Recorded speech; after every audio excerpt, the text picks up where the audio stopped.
Melbourne Airport monorail idea not a priority, but worthy of discussion, Premier says. A plan for a monorail to Melbourne Airport is not high on the list of priorities but is worth discussing at some point in the future, Victorian Premier Daniel Andrews says. A private consortium held discussions with some members of the government over a $1.2 billion plan for a fast monorail to the airport. The government is facing pressure to improve transport options to fast-growing Melbourne Airport, which is currently only serviced by bus. Peter O'Brien, a spokesman for the private sector company behind the plan, said a monorail was about a third of the cost of rail and did not require government subsidies. The other benefits are very high-frequency travel, which means people can have reliability, and it's on its own road, which means it's not going to be interfered with by accidents, he said. It's highly sustainable. There's a lot going on in the train space, but you'd never know it in an English-speaking country like Australia.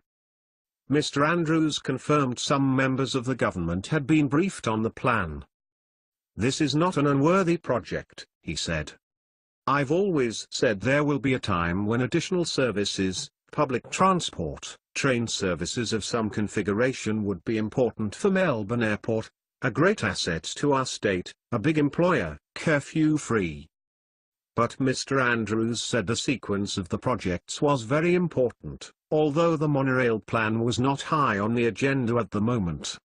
I think the removal of dangerous and congested level crossings, additional rolling stock, Melbourne Metro and some other suburban line extensions, they're more important right now, he said.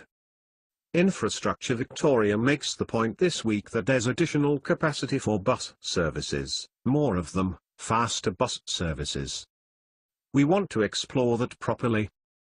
$10 million needed to fund studies.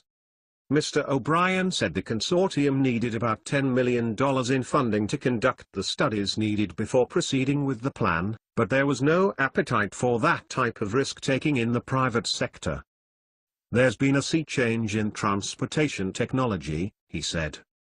If we're not carrying freight, then there's no reason why we can't use low-cost, highly sustainable modern monorail technology. He said studies indicated the benchmark for building a monorail was 40 million airport passengers and Melbourne Airport had already reached 35 million. About 6 years from now we're going to need it urgently, he said. Deferring the matter is going to prove very problematic for people down the road.